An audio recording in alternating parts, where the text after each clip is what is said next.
Thanks for joining us. David was so kind as to kind of put this together for us.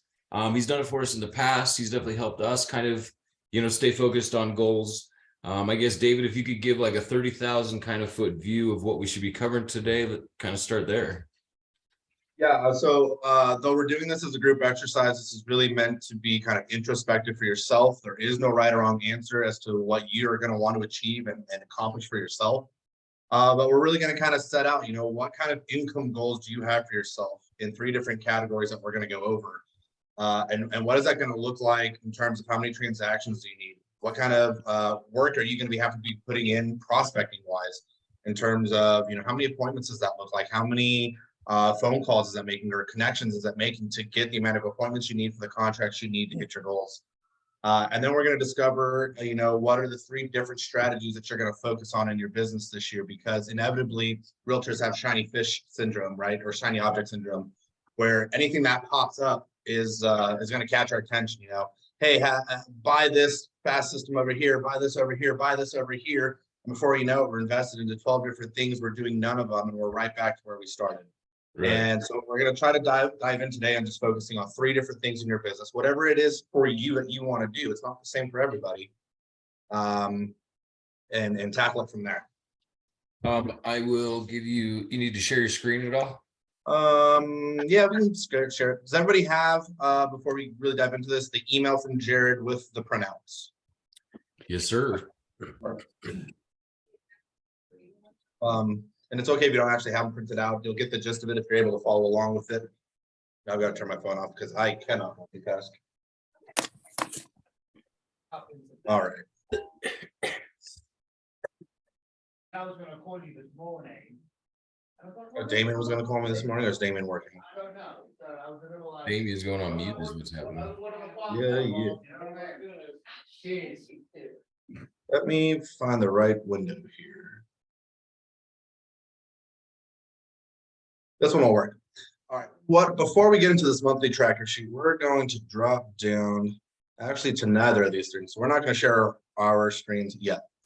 What I want to do first is talk about the three different categories of how I like to break my goals into. Number one is survival goals. Number two is a success goal. And number three is a significance goal. And by goal, you mean money, cash, income. Yep, money in my pocket. What do I need to make? What do I want to make? What would I love to make? Right. Survival goal is exactly what it is. What do I need bare minimum? If I don't make this, me or my family, we're going under. We're not going to make it, right? Maybe you're lucky to be in a dual income house. I am not. It's just me. So if I don't show up for myself to provide what I need to, I'm out. I'm done. Right. So what is my survival? For me personally, my survival goal is 100 grand. I have to make $100,000 a year, to keep my brokerage running, to pay my car note, to pay my bills, my house, whatever I got to do, right? And a little bit. I mean, we're talking a small amount of money extra left over to do the things that I want to do, but we're just surviving. Success says I'm past survival. Everything's getting taken care of. I'm doing good. I can maybe start adding the extras. Maybe I can take that extra trip, to Walt Disney World, which costs, almost a second mortgage anymore. Maybe I want to take a cruise. For me personally, last year, I wanted to take 2 one-week-long vacations to an all-inclusive resort. I actually exceeded that and took 3 trips. That's success. I've got a little bit extra to do the things that I want to do. Some people, it's I want to maybe save and buy an extra investment property this year, or it's I want to buy my first property this year. Maybe you're not even a homeowner yet. So that's survival, or that's success. The next level is significance. I am thriving in my business. I'm thriving in life. I'm taking those vacations. I'm buying some properties. Significance allows me to start leaving legacy, to start leaving impact, to either be charitable above and beyond, to be able to, get to the holiday season and you find those families in needs and you can just write a $5,000 check to somebody that needs it, right? Success is legacy, or sort of significance is legacy. And so I like to challenge you to figure out what those 3 levels might look like for you. So personally for me, and I'll just go through it today using my numbers, because it also holds me accountable to all of you guys later too. You say, David, where did you end up, right? I like that. For me, my survival number is, again, $100,000. Bare minimum, I have to make that. My success numbers, they're up here. All of my agents here in Florida, we've done this same exercise already. I have all of their numbers on the wall, so we all get to walk in and talk about it with each other. Success for me, 250,000. At 250,000, especially as a single person, I can accomplish really and do everything that I want to do. I'm taking my trips, my vacations, I'm investing in properties, my bills are covered, life is grand. Significance comes in for me at around $400,000. I'm making 400 grand. I'm being able to give above and beyond anything that I want to do, still live the life that I want to live in abundance, and be a blessing to others around me. And that's something that means a lot to me, is to be able to give and to help people. So does anybody want to share maybe what some of their goals might look like for them? What survival might look like for some of you guys? Let's start small. And there's no right or wrong answer. I will be honest, I don't know. So while you were discussing this, was writing everything down. I'm like, okay, mortgage, car, health insurance, car insurance. Like so it's one of those things, like the fact that I don't know that's a pretty bad sign. Like, I mean, I think that's a perfect starting point, because as I went through my exercise for me this year too, I was like, holy shit, like what do I actually pay out every month? it's scary. This was sobering for me. I thought I could live on 50 grand a year. I really did. I mean, what single person cannot live on 50 grand? Me. I started counting up everything, and my mortgage, $3,300 a month. My car payment, $1,300 a month. Cell phone, insurance, everything adds up. My office expense. I'm like, holy shit, I have to bring in $100,000 to make it. Right. So that was also a good lesson for me, is what am I spending, right? So this, if you don't know, like I didn't, I just write the checks every month. This is going to be a great exercise for you. So awesome, Britt. I hope you're not as shocked as I was to find out how much you spend. No, I am. Anybody else have any surprises? Awesome. So ours is a little different because my husband supports our household off of his wages, but what we really want to do is to buy a food truck. So that's my ultimate goal. Awesome. I love that. I have another agent in my office in a similar position. Husband brings in enough, but they don't feel like they're in a position where they can get out of the paycheck to paycheck. And I don't know if that's your position, out of my business, but for her, when we looked at her numbers, her total desired income for her family was 100 grand.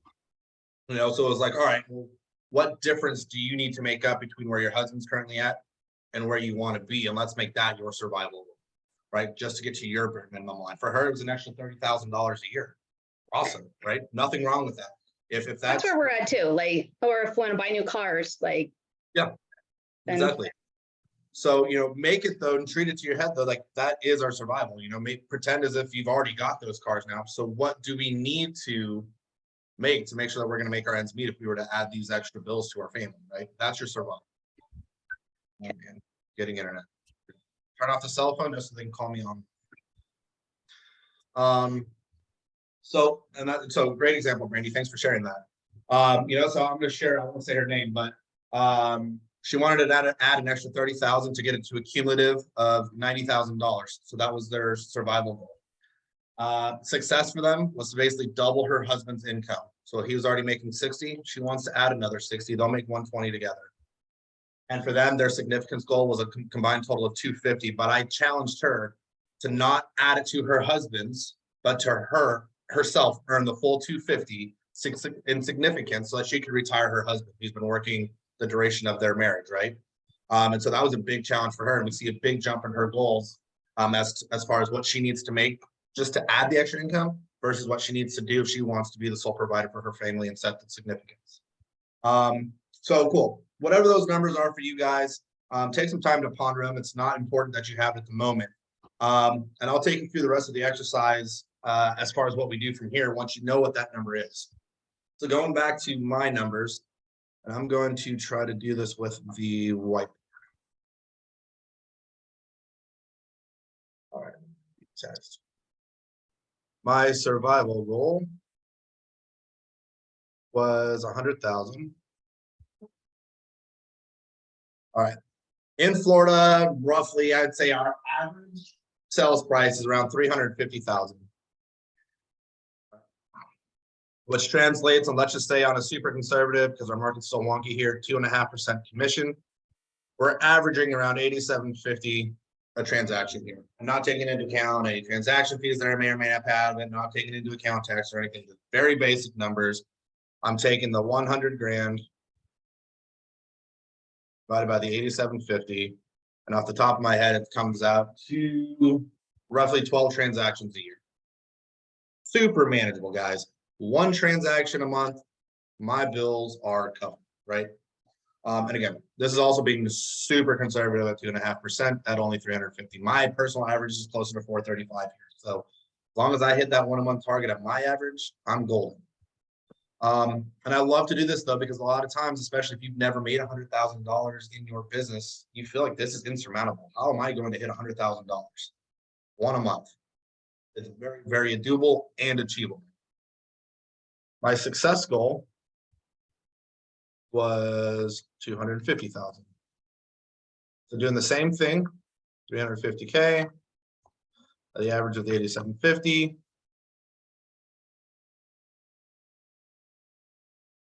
It came out to 29 transactions, just about doubling what I need to do, right?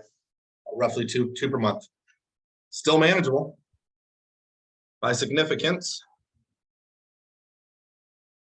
is 400. Doing the same thing.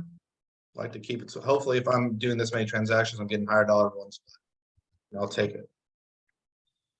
All right, so let's just do the same. I'm gonna skip this. This one came out to 46 transactions, roughly 4 a month, let's just call it. With every step, I'm more or less doubling what I need to do every month. Now 46, I'm gonna be honest with you, I've never sold 46 transactions in a year for myself. So that is a stretch for me. It is a big goal, but it's a challenge goal. I want to hit it. I would love to be consistently doing 4 deals a month. So I want you guys to take whatever that number is for you guys at each of your levels and do your reverse math. Jared, what is your guys' average right now? I mean, 450? It's probably closer to 550. So same deal, 2.8% there. Let's just do the math real fast. Let's just say it's 500,000 divided by 0.8. Down here. I liked it when the days were just 3%. I knew that math off the top of my head. 14 grand. All right, so that's math you guys can take and run off of. If you guys want to still stay super conservative like I like to do, 2.5% is 10 grand to do. Still fantastic, right? So without sharing any numbers or anything like that, does anybody want to share how many transactions they're needing to hit any of their levels? Well. Britt hadn't even checked out her levels yet, I know. and she's our financial advisor. Nice. Well, for survival, I think I'm on track with, 1 a month. 1 a month, I know I'm paying my bills. I can still get my Botox and my nails done. Not while she's pregnant. You can get your nails done Yes. and pay your bills. I encourage that. Awesome. So most important thing about this, number one, let's stretch ourselves to think about where we really want to be in our business again. Either we're getting accountable to ourselves and what we're paying out every month. For me, I am an optimist. Instead of reducing what I spend because I enjoy my lifestyle, I'd rather increase what I earn. So I didn't look at my bills and say, oh God, I need to get rid of some crap. For me, it was just like, well, I enjoy what I have.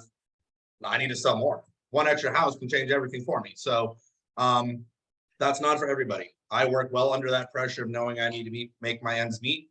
And so I keep my lifestyle. For some people, maybe you really do need to cut out your Starbucks bill. I will never advise that. I'm an addict myself.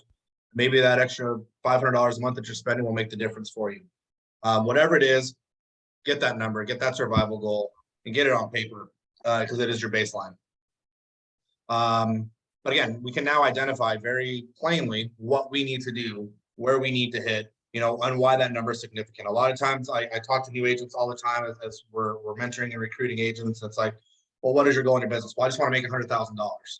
Okay, but why? What does the 100 grand mean to you, or what does it do for you and your family or in your business? And you can't really attach a meaning to it. You know, you hear about your why a lot. Whys for me are difficult. They're ever changing, and sometimes it's hard to just identify the one why.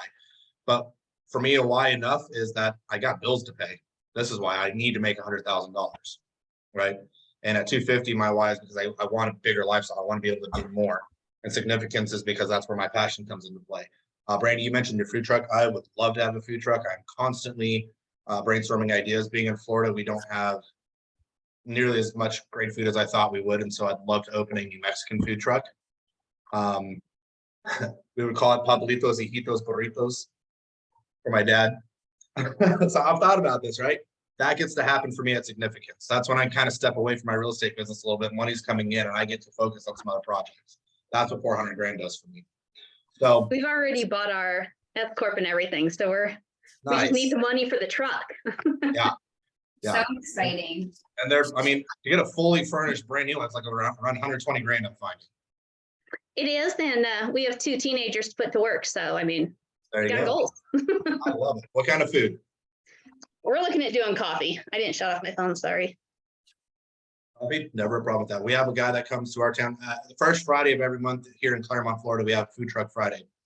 And we got a great guy that comes out and does coffee. He does really, really well. Sells out every Friday.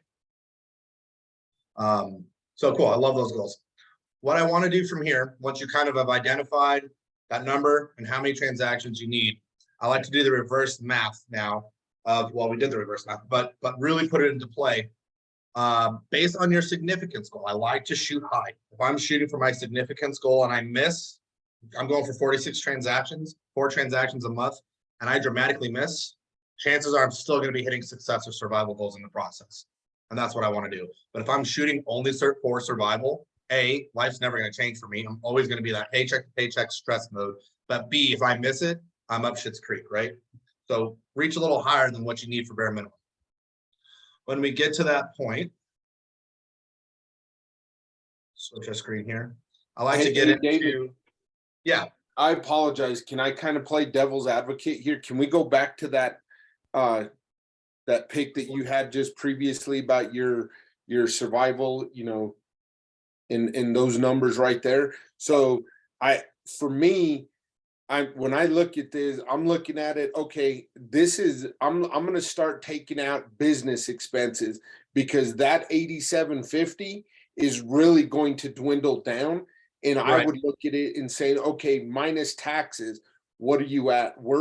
Now your number's starting to dwindle. Now Totally. you're going to start looking at, okay, I need to maybe do, in order to live comfortably, that 100,000, the survival, should actually be 125,000 to accommodate for taxes, for business expenses and such. Totally. Yep. Great point. Yep. And that's why, like I said, disclaimer at the beginning, this is very, very simple, basic, not taking into any of that. Because again, if you're married and you have a different tax bracket here or there, or whatever, how you're filing, all going to be different numbers for you guys to figure out what that's going to look like for you. But again, great point. And I was going to say exactly that. I would probably add 30 grand, be safe. You know, just and reverse your math off of, you know, let's just say maybe 30% taxes once you start getting into these 6-figure tax brackets, especially when you get over that 250 as a single person, right? So no, great advice there. And yeah, you know, so let's just say even in this case, 14 transactions, then my survival goal to break even after all those expenses.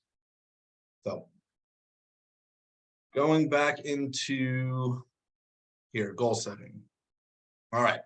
So this was part of what was sent to you, and it looks confusing and a lot of gibberish until we break this into what this means. So I'll look at this as a way for me to stay on track every month. If I'm on track every month, then I'll hit my yearly goal. When I start getting off track monthly, I've got some work to do. So I do this in a reverse method. I don't want to look at it so much as income per client, but I do want to come back, and I'm going to throw text in here. Remove this window.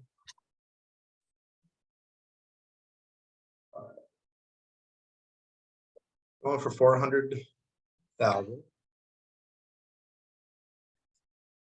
I'm sorry, yeah, 400,000 is my yearly goal, but break that down. We're looking at roughly something a month. 33,000 a month is what I'm really trying to do. Again, all rough numbers. So for me, I know that to hit that same amount of transactions, what did I say? I needed 36 transactions, which is going to be roughly 4 months. It's 3.83 transactions, but you can't have 0.83 of a transaction. So I'm going for 4 closings a month. I'm going reverse, 33 grand a month, 4 transactions a month, closings, right? This is closings. How many contracts do I need to make sure I'm having for closings? By and large, if I'm putting something under contract, I would say nearly 100% of the time I'm closing that contract. Very rarely do I have fallout, but I want to give myself some leniency. Let's just say it's even 80%. So maybe that means I need to have 5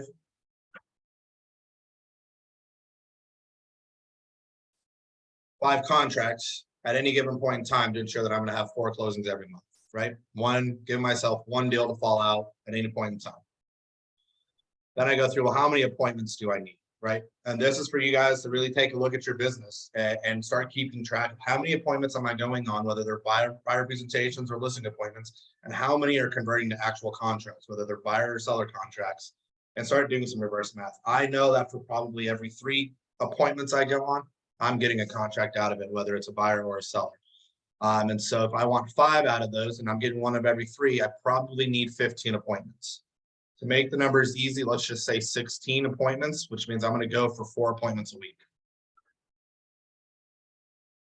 And you can put that in here, right? And assume I'm putting that 4 on every line here. So those are my goals. That's my monthly tracker goal sheet. Every month I'm going to sit down and I'm looking at, am I hitting these goals? And so when I come into week 1 and I get 5 appointments, awesome. I'm putting 5 down here. Maybe week 2, I only got 3. Well, I had 5 the week before, so I'm still even. I'm getting my 4 appointments, right? So on and so forth. I'm keeping track at the end of every week. How many appointments did I go on? How many contracts did I end up writing? Maybe I only got 4 contracts. At the end of the month, how many of those contracts led to closings? Keeping track of that actual number. And what was my actual income for the month? We keep track of it here. If I only got, 25 grand coming in this month, I'm 8 grand short already for this month. So I'm going to need to make up that 8 grand next month, right? And it's doable. Sometimes that closing got delayed just a couple of days, sent me into the next month. So hopefully I'm going to make it up the next month. But this is just going to be a visual tracker, keep you on track to know exactly where you stand at the end of every month. Does that make sense to everybody? Sure. Absolutely. And the reverse math makes sense to everybody? To some extent, you're making it up a little bit, especially when you've never done this amount of volume before, to know that how many appointments I'm truly going to need to get 4 contracts. Or if you've never done it, you don't know, but shoot high based on what you have been doing. If right now you're still only doing 1 contract a month, but you're going on 10 appointments, you got 1 out of 10. Number one, if you're only getting 1 contract out of 10 appointments, we've got a lot of work we need to do. Call me and we can get together on that. But for a 1 to 10 ratio, if you want 5, that means we're going on 50 appointments this month to get you those 5 contracts. Okay. Hey, David, real quick. Deb just asked a question. Where are the leads coming from? Where are your leads coming from? We are going to get into that, so stick with us. I like, if I was just to share my own experience, I knew if I wasn't setting appointments weekly, I wasn't going to be finding my contracts monthly. I didn't focus on how many calls I made, how many people I talked to, what I was doing, as long as I was finding those appointments. So the appointment goal in my own business, in my own history, was the primary focus. That was the data boy for me, was setting the appointments, not making the contacts, not making the calls. Nothing else mattered except for the appointment.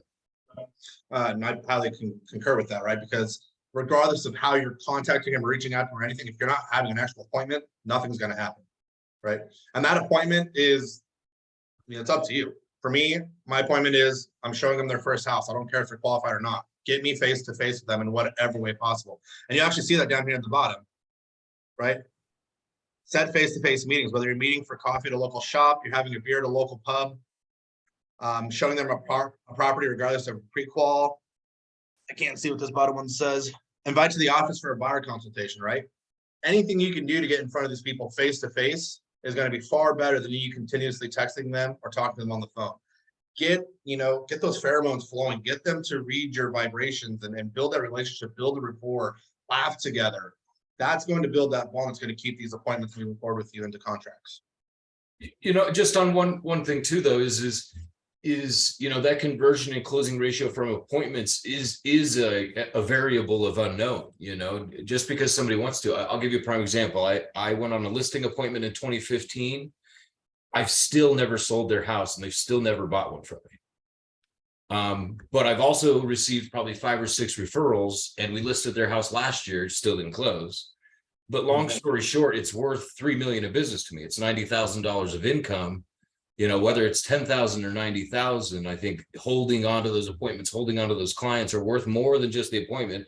It's worth actually the referrals as well. Sure, absolutely. And I mean, we have to put a disclaimer on this. Are these numbers going to be finite every single month and every single year? No, they're not, right? Life happens, things change. You can be on track, and a family emergency happens, you're gonna get tracked.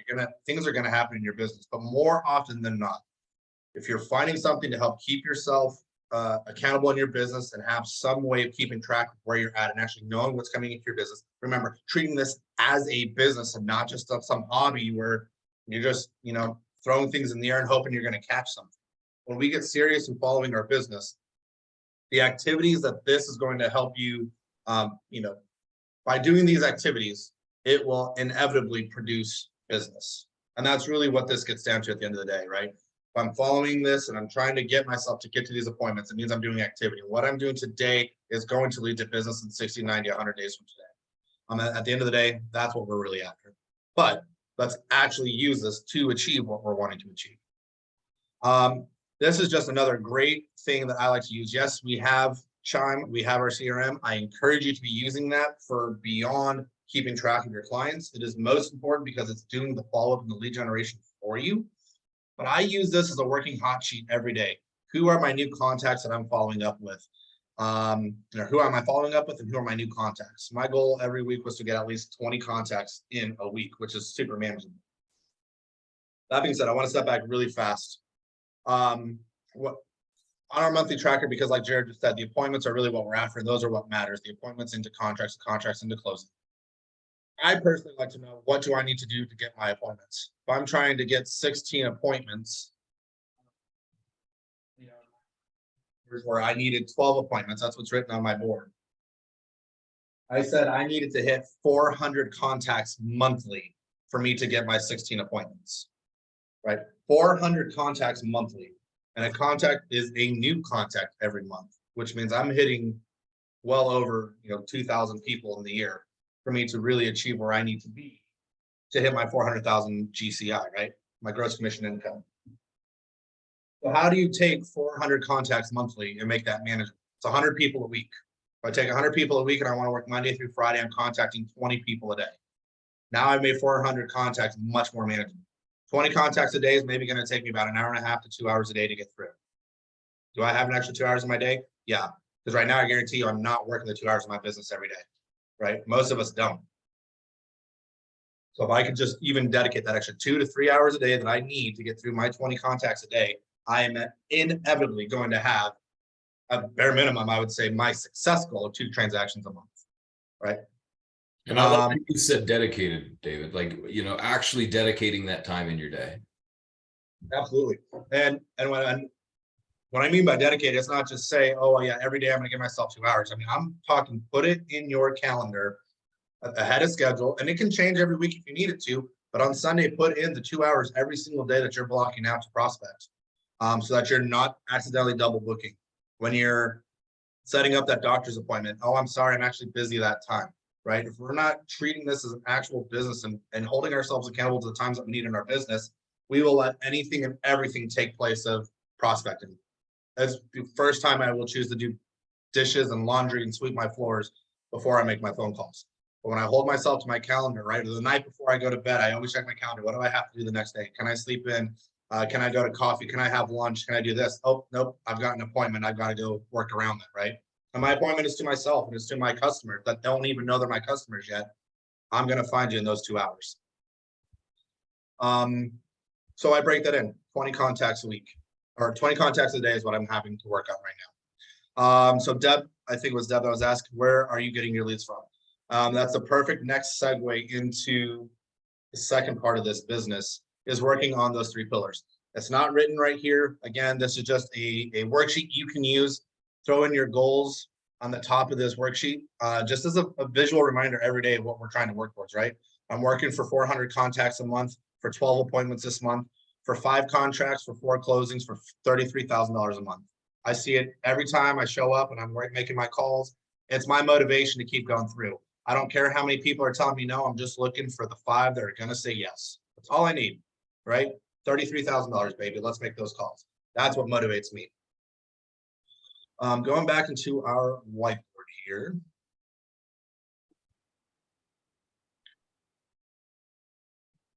I'm gonna delete all of this. You know, if I was just to touch on the dedicated piece. Yeah. I focus so much on finding those appointments and making the contact and dedicating that time to where I wouldn't answer my phone. I wouldn't respond to a text. I wouldn't respond to an email. I would just put in the calls, put in the contacts. And then once I was done, even if I got a call back from somebody I had called, wouldn't answer it. I would just keep dialing and keep reaching out. Once I had finished all of my prospecting and my daily duty, that's when I would return the emails, return the texts, return the calls. So it was uninterrupted, dedicated time. Yeah, absolutely. Yeah, great point. Uninterrupted. You know, for me, the way I personally like to prospect, again, like you, Jared, I don't really care what my numbers are. My numbers are just, you know, they're there as a guide, if you will, to help you say, statistically speaking, if I'm calling 20 people a day, I should hit these numbers I need to make. I personally work in my business. I'm ambitiously lazy. I want to do as little as possible to get where I need to go. I will call as many people as I need to get an appointment. If I can get an appointment for that day with only 5 calls, I'm done working for the day. I got my appointment, I'm going to the appointment, I'm out. I can go to sleep that night knowing I did calls, I got an appointment, I'm gone. Right? Some days I'm making more than 20 calls to get that appointment, but I am going to call till I get an appointment that day or have one set up for the next day. So contacts are arbitrary. How many do you ever need to make yourself feel good to hit your goals is up to you. But it is a guide. It's a benchmark to get where you need to go. But yeah, you're right. While I am making those calls, nobody's bothering me. Social media is closed. It's not open on my windows. You know, I use a different application on my phone that I make calls on. So I don't even leave that application. I'm only dialing through my application on my phone, and I don't see anything else. And while I'm touching on that, the best thing you can be doing while you're making your calls and you're working in the CRM is make the call with the contact in the CRM and immediately take the notes that you called them or whatever the results are of that conversation. Doesn't matter what they are. Take the notes, treat it as an actual log of everything that you're doing, and then set a task from that call as to what to do next. Even if that call resulted in a, hey, no, we're not looking right now. Thanks for the call. Bye. Cool. I'm going to call you again in a month. I'm going to check back in, and I'm always going to set a task to follow back up with people because that is your business. That is our job. It's not a today, but it may be tomorrow. And by me staying in touch with these people over and over and over again, eventually they will say yes. Eventually they will have a need at some point in their life. Guess who stayed in touch with them every year, every month, whatever the case may be? It was me. Do I remember to do that? No, but it's because my system that I told to remind me reminded me, right? And I get that email from the CRM every day. Here's your to-do list. Here's your tasks in the CRM that you need to get done. Cool. Now I know who I'm calling. One of the things that I, just touching on that particular topic, was setting that to do or adding that note. I would always pin that note to the top of, and our CRM allows us to do this, but I would always put where we left off. Hey, last time we chatted, you said it wasn't the right time. Just wanted to check in, make sure I didn't drop the ball. So I was always referencing where we left off because then they couldn't say, I thought I already told you, because I just told you that I already knew. I'm just checking in. Yeah, absolutely. And I do that same thing in my CRM. All right, let me open this.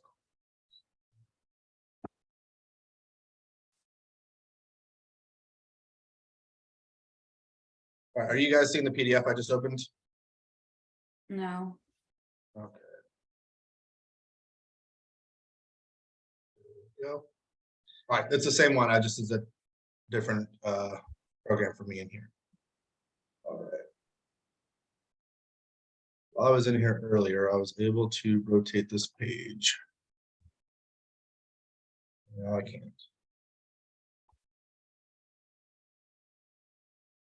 Just because I'm young, guys, does not mean I'm technologically. You're not a tech savvy millennial. I huh? am not a tech savvy millennial. I use it for what it can do, and that's it. Does anybody know how I rotate this? Try that. No, that's undo, isn't it? No, Undo. that's rotate. Is it? Yeah. I mean, I can't break it. There we go. Leave it to the elder millennial to figure it out. The Let's elder share. My millennial. elder. All right. So I want to go back. I think it was Deb again that asked, where are we getting my leads from? All right. That all depends on the 3 pillars you want to focus on. All right. So on this last worksheet, part of your packet, I'm going to put my significance goal in, right? 400,000. How am I going to achieve that? I want you guys to think about 3 different things in your business you can be working on. Mine specifically, online leads. My out of state connections. And my third one for me to hit my income goal, which is unrelated to actual transactions, is brokerage growth. I need to grow to One Florida to further hit my income goals, right? So mine's going to be a little bit unique. One of my other agents is this. It's online leads, it's her out-of-state connections, and it's her sphere of influence, okay? Those are the 3 pillars that she's going to focus on her business. Another one's still online, SOI, and farming, okay? So what do I mean by all of that? In my priority number 1 to achieve my goal for the year, let's just say I'm focusing on online leads, okay? So I'm going to put in here, my priority to achieve goal for number 1 is master the use of online leads. And I'm going to write 5 strategies of how I'm going to effectively use online leads in my business. Well, number 1, to achieve mastery of online leads, I'm going to learn how to use my damn CRM, right? I will do whatever it takes to learn this training videos, understand what my smart campaigns are, entering all my contacts into the CRM. I'm gonna master that. That is strategy and priority number 1 for me. And I think I can edit this and add text.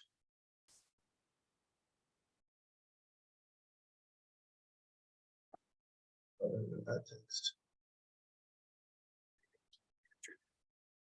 Master CRM. Wow, I feel like Jared when I can't Spell.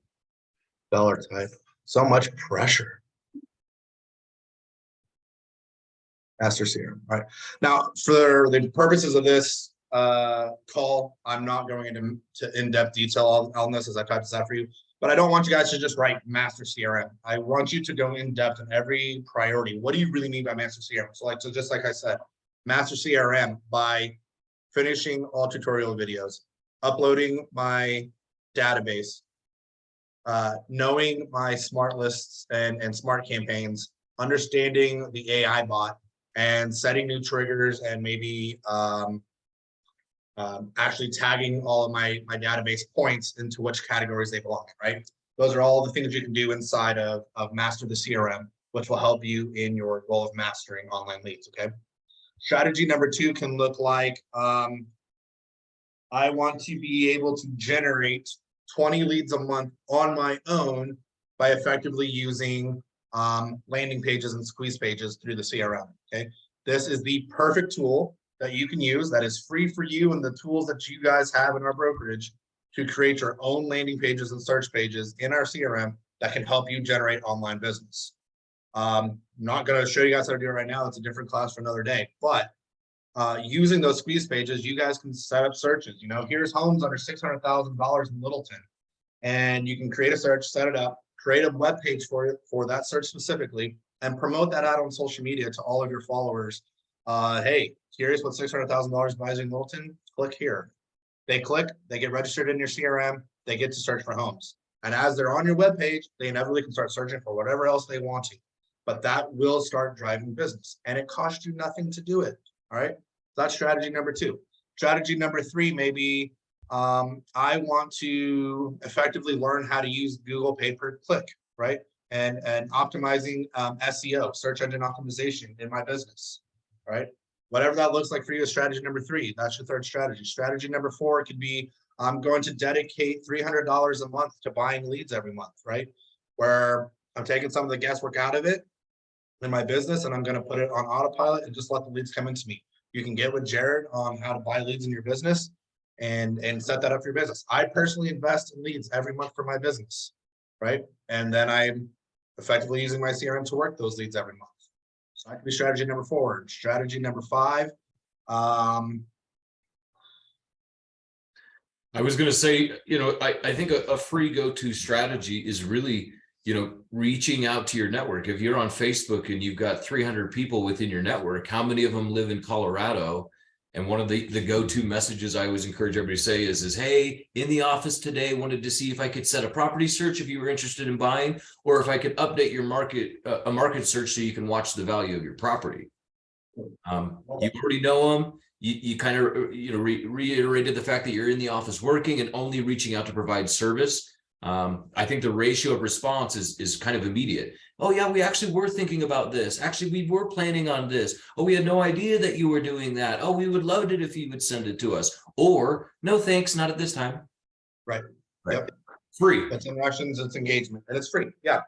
So are we understanding why I'm saying find this priority and dive deep 5 levels into the different things you can do inside of that strategy, right? Because it's not enough just to say, oh, I'm going to master online lead generation. Okay, great. What does that mean? Well, here's the 5 different ways that I'm going to focus on achieving that goal to make this an effective lever in my business that I can turn on and let the leads pump in, let the business flow, and I'm going to work it, right? I would also say part of a strategy and online lead generation and mastery of it is not just to master the CRM and create those squeeze pages and all that. That's great stuff. But I would say one of your very first priorities should be set up a effective and consistent lead follow-up strategy in your business, right? Which means I'm going to make sure that every lead that comes in from online, I'm calling them 3 times in the first 48 hours. I would say that should be one of your strategies, because if you're only calling a lead 1 time on an online lead business, yeah, you lost the lead. It's not going to work for you. Online lead generation is consistently following up on these leads. And excuse my French, and I'm just going to say it, until they tell me to fuck off or they're buying a house, I am calling that lead. I'm texting that lead, I'm emailing that lead, right? They don't really have to tell me that. They literally just say stop, I stop. But that's how serious I am about the lead generation business, and following up with this. It really is a consistent game to get business out of these, right? If that's not your game plan, you don't like that, online lead generation may not be the best option for you, but that's what it does take. So within our CRM, I think one of the most valuable tools that we have within that program is the automated text and email campaigns. David's speaking about prospecting, but when we prospect, or when I prospected, I did 3 things. I did a call. I then sent a text that said, I just left you a message, and then sent an email the same. Having that voicemail allowed them to analyze, like, hey, is this somebody I might work with? Getting the text, oh, I just left you a message, let them listen to my message too. The opt-in for me meant that they weren't opted out. So sending the call, text, and email was imperative. We have drip campaigns within the actual CRM now that you can turn on, that'll send a text out every 3 weeks-ish that just says, hey, you want to touch base, make sure I didn't drop the ball. Hey, can I adjust any of the material that I'm sending you? Hey, could you use more information? All of those help you stay engaged. So even if you never picked up the phone, but the first or second time, at least setting them up on that drip campaign continues or maintains the communication alongside setting up that property search. Absolutely. And point in case, Jared, I have a lead very specifically in my CRM right now. Her name is Danielle. She did not answer the first 3 times I called her. She's gotten 12 emails from us and probably 5 or 6 text messages in the system. Just yesterday, she finally responded to me, right? By all means, I wrote her off. All right, cool. You're never going to respond. Probably just look at you. We get that a lot in Florida. People come to Disney and they're like, oh, let's look at houses. People, it's so fun to live in Disney. Never hear from them again. She answered. She literally answered because the AI bot, Anna, sent her another text message. And it literally was like, she sent her a message earlier in the day and the AI bot follows back up. Hi, did you get my message? Question mark. Like, are you ignoring me? Did you even get it? And the lead just responded, yes, so sorry, I've been really slammed. By the way, yes, I am looking for 600,000 to 700,000, in Windermere. Awesome, right? So guess who got a follow-up call this morning from me? And though the CRM, Jared, yes, does do a lot of that engagement for you in the long term, just like mine did, it's still not going to replace guys you picking up the phone and trying to connect with them face to, or, verbally to set up that face-to-face appointment. So a lot of times too, we can get too comfortable in just letting that system do it. It's not a completely replacement for you. You still got to pick up that phone and jump in there, but it does aid you in staying engaged long-term when you've kind of written that lead off. People work with people. People absolutely work with people. So priority number one, online lead generation. Okay, that can be one of the levers you guys choose to pull in your business.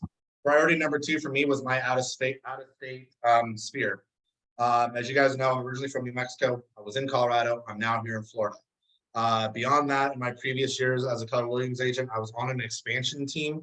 And through that expansion team, I oversaw 6 states in our region, but of course, networked with states. And I think we were in 36 different states at the time. After that, I was also a broker development liaison, if you want to, where I oversaw brokerages in 12 different states. That being said, I know a lot of brokers in a lot of other places, right? I'm not tapping into them right now in my business. What is the best thing I can be doing is talking to all those brokers I know in all the other states, saying, hello, I live in what I personally now believe is the best state in the country, Florida, where all of your people are leaving your states and moving to. And they are. It's just a fact. The number 1 state in the country was Texas. Number 2 is Florida, people moving into. And I'm not getting their referrals because they don't realize I'm here, right? And I work a huge area. I work from Tampa, clear across Central Florida and Orlando, all the way to Daytona, and all the way north to Jacksonville. Huge territory. It's almost 3 hours stretch to stretch that I cover because of my MLS. That means, and I have agents in all those markets that I can be sending my own referrals to. So part of my business strategy this year is to be contacting all of these agents I know across the country saying, hey, it's me. I'm in Florida. Send me your referrals. So I put that as my lever number 2. And I've written out 5 strategies of how I'm better engaging with those out-of-state agents. Number 1, I directly message them all on all the social media accounts that I follow them on, right? If it was on Insta, I sent them a DM on the Instagram. I'm connecting with them on Facebook. If I'm with them on LinkedIn, whatever, I'm finding the ways to engage with them in a personal message, or I'm sending them a text message if I have their direct number, and I'm staying back in contact with them. Guys, it's David. You may or may not actually realize I do live in Central Florida. I'm working businesses in all of these markets. If you've got any referrals, please keep me in mind. And I'm offering them 30% referral fee on that, right? To let them know I'm serious and I want to help them. That's strategy number 1. My strategy number 2 is, as I'm getting through with all of them, I'm going back through and looking up what is their current brokerage address that I have on record for them. I'm trying to, do a little bit of research on them to make sure they're still at the brokerages that I thought they were. And now I'm going to be sending a handwritten card again, just saying, hey, thanks for just keeping me in mind. Just wanted to, let you know I'm still here in Florida. Happy to help you with your referrals. That's strategy number 2. And as I go through it, I've got a different strategy on all 5 levels of how I'm going to be engaging my other agents. Think of this as farming your sphere. That's exactly what I'm doing, but it's directly related to other agents in my business to send me referrals. That's my pillar number 2. My pillar number 3, my priority number 3 in my business, brokerage growth for me. Those break down my 5 strategies of recruiting more Facebook posting. Facebook posting and social media to grow our business. Let's do the Young Professionals Network and through our local Chamber of Commerce. And that's also through hosting more classes in our local market that attract broker growth, right? So that's very specific to me and my business and what I'm using to hit my goals. But I just wanted to give you guys a quick overview of the things I've written out and how I'm tackling my business. So I want to challenge you guys to go back through here. And if you guys want to do this on a one-on-one with me, you're welcome to reach out and I can sit with you and help you guys write out these priorities. But seriously, take this and give it some thought about what 3 things do you want to focus on in your business this year that you can really put into some action into your business by following the steps that you guys want to work on. And again, I'm using this strictly for my business. I am not looking outside of my 3 pillars to grow my business and grow my income. And I'm able to say that I can focus on solely these 3 things because I've also been the agent that did look at anything and everything possible. And, I spent over $30,000 last year investing in different lead generation companies and this strategy and that strategy because I wanted to see which ones were actually going to work. And you guys, you know what I found out? They were all crap. Nothing was going to replace me getting on the phone myself and working in my own personal business. 100% It's really agree. not. There's a $30,000 lesson that I'm saving you guys, that if you guys could just get into your 3 priorities here and work your markets, work your own farm, work your neighborhood, work your sphere of influence, work your broker contacts, work these online leads if that's what you choose to be in, and pick up your phone and do it yourself. It will pay dividends for you and save you an additional $30,000. Agreed. Does anybody have questions so far on these priorities or what that could look like for you and your business? Or does anybody have a priority that they'd like to share that they want to focus in on?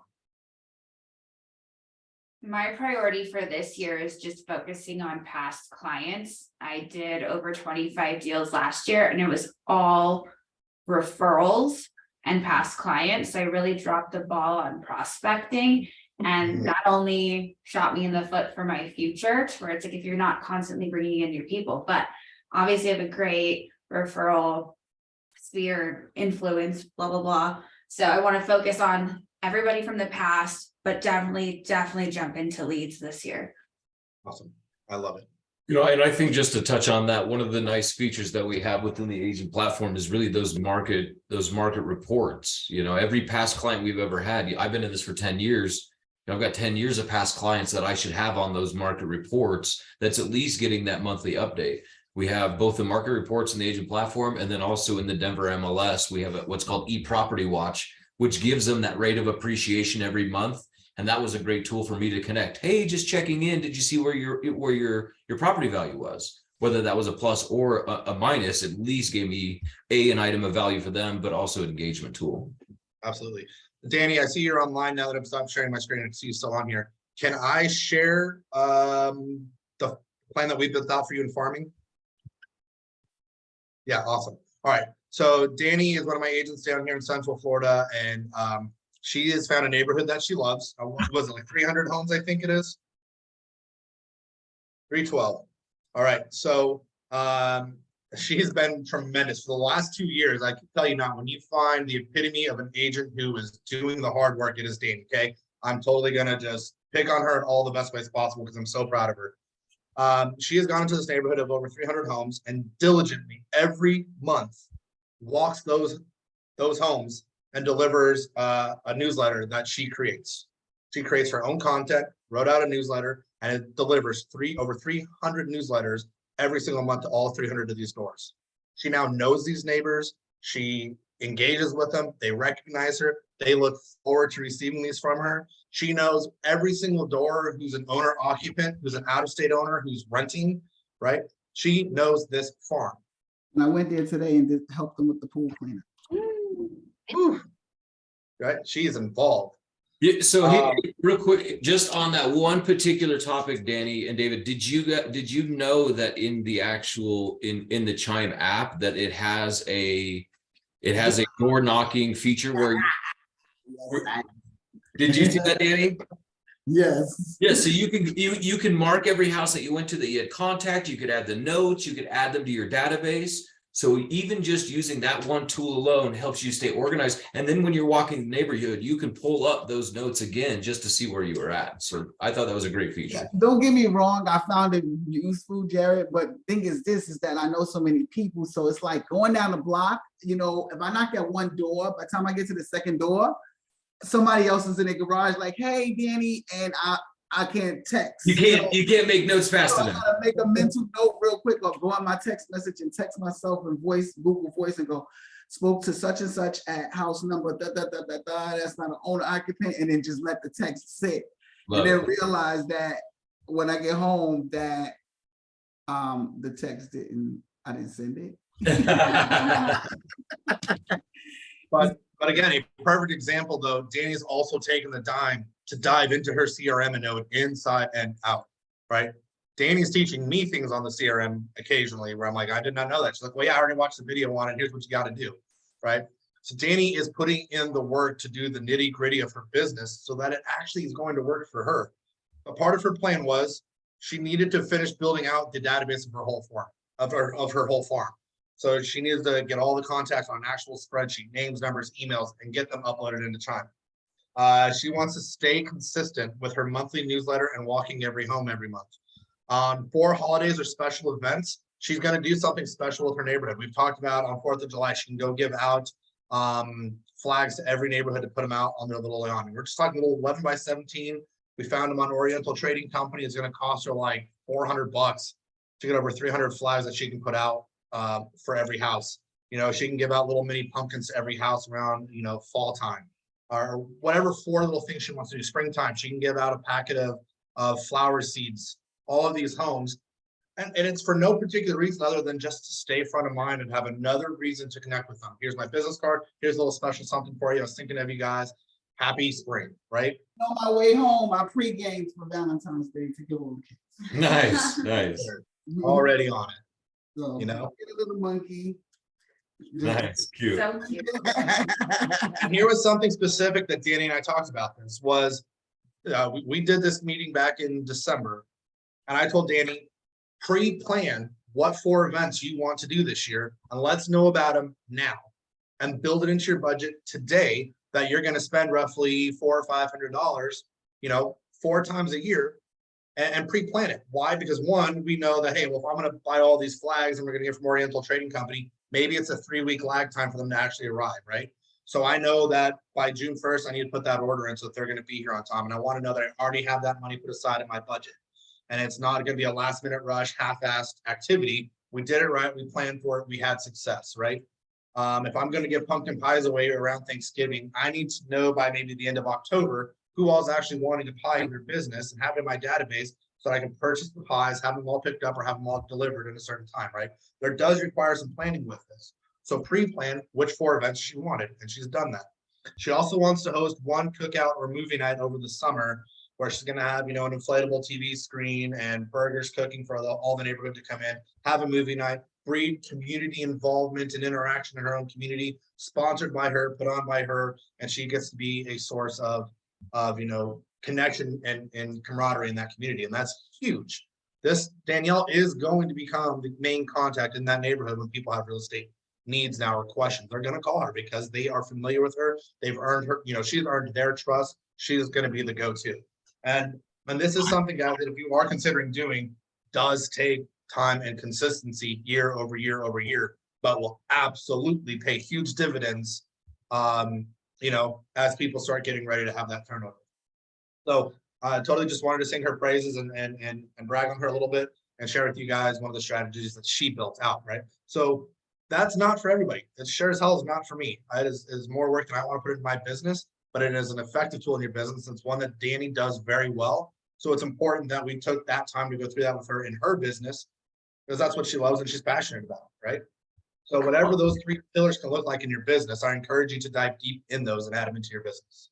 You know, I think one of the things that's most effective just for that particular technique, Danny, is face-to-face appointments and opportunities is where we solidify relationships. Nobody's going to pick me because I sent them a magic text message. Nobody's going to pick me because I sent them a property alert. Everybody's on property alerts and everybody's sending text messages. So it really does have to be an interpersonal relationship. Danny being there face-to-face with every individual in there, she's literally hitting an appointment goal every time she connects and talks with somebody. I think the other thing that I really appreciated is this being a service industry. There's this human indebted feeling that we all have. When somebody gives us something, unavoidably, we believe that we should be giving them something. And I get more referrals from people I've never closed a deal with. And it's usually because I believe that they felt that I did such a great job servicing them that they wanted to help me too. So Danny, you sharing items of value, huge. You staying face-to-face, huge. You building the relationships is what fuels your success. Thank you. And to say that, like what you said about like the text messages, to add on to that, I had one person today say to me, "I know you." "Oh, girl, I'm so sorry. I used your postcard as a dustpan." And I was just like, "Really? So let me give you my digital business card so you can just keep in contact with me." She started, she took it, but it was that was the way that, you know, she knew me, and you know, but as she's using that as a dustpan, she's bending over and she's reading it as she's dusting onto it, you know? And that's how I felt. But but to be honest, to be truthful with you guys, and more open, I came into the business in 2020, in 2019, leading into 2020. So I've only had one buyer, one transaction, and I've been doing this ever since. I don't feel like, I mean, I have a history in nursing and I do a lot of side jobs to help out my husband, but he takes care of all the bills and I pretty much just do everything I gotta do for my business. Hey, Danny, thank you for sharing that. I'll share mine. My first full year in real estate, I made $6,200 the whole year. The second year in real estate, I made $36,000 the whole year. My third year, I finally made 75 grand, but it took me 3 years of building up a pipeline of business.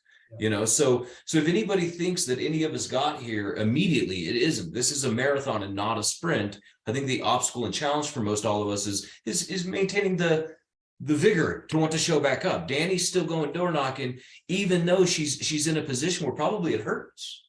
You're spending money that you haven't recouped. It's okay. I got David, so you know he keeps me up there, keeps my spirit.